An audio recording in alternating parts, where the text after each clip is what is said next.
there's a lot of potential benefits of a committee-based consensus. So some of the arguments are that it allows kind of a specialization, that if you elect a committee, this can be a committee where they have good hardware and high network throughput and low latency. And so you can speed up the blockchain a little bit because you have these professional producers. One of the big benefits, though, is that you can get instant finality. So in Nakamoto consensus, you can have basically the chain can fork, right? The consensus is reached by a longest chain rule.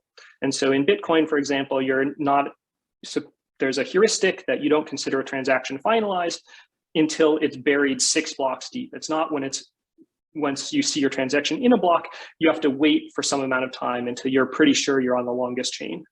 Whereas in chains with instant finality, as soon as you see your transaction in the block, you can be fairly sure it's finalized. And so these chains that use Nakamoto consensus, right, see a lot of these short-term forks. So Ethereum has basically at minimum about 100 uncles a day, which are blocks that get uncled out and don't end up making it to the longest chain. Bitcoin has many fewer because the block time is much longer, but they still see about 1 uncle per month. And so that's, that's something you have to worry about if you want your transaction to go through. And this is something you can get rid of with these committee-based consensus protocols. And it's a big selling point for a lot of committee-based consensus schemes. One thing I'm kind of interested in is committees can also do other things. If you elect a committee, you can force the committee to all use specialized hardware like Intel SGX, and then you can make the whole blockchain secret. And that's what the secret network does. Or you can force the whole committee to run some distributed key generation algorithm and encrypt their mempool. And so you can have a private mempool and get rid of a lot of the problems of MEV. And this is what Osmosis is planning to do. You can also ask the committee or even a different committee to hold secrets and have private information on the blockchain. And so the Algorand Foundation has a number of papers that outline sort of how you would elect these committees to hold secrets for you. You can ask the committee to be price oracles, so you don't need to have external price oracles. So like Terra, the Terra blockchain, right, their whole ecosystem is based on price oracles because all of their synthetic coins like UST are based on knowing the real-time market price between US dollars and their native token Luna. So they need price oracles. Instead of having external price oracles, they take their block producers to be price oracles. And since you have a committee of block producers, this is a good way to do this.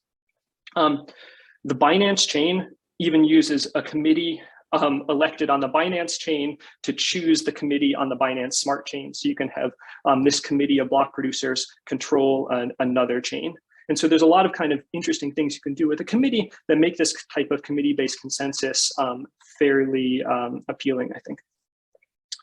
Now, there's the big drawback of committee-based consensus is that these classical consensus protocols require communication that grows quadratically with the number of people in the committee. So if there's n people in the committee, it requires n squared communications. You have to keep the committee size kind of small.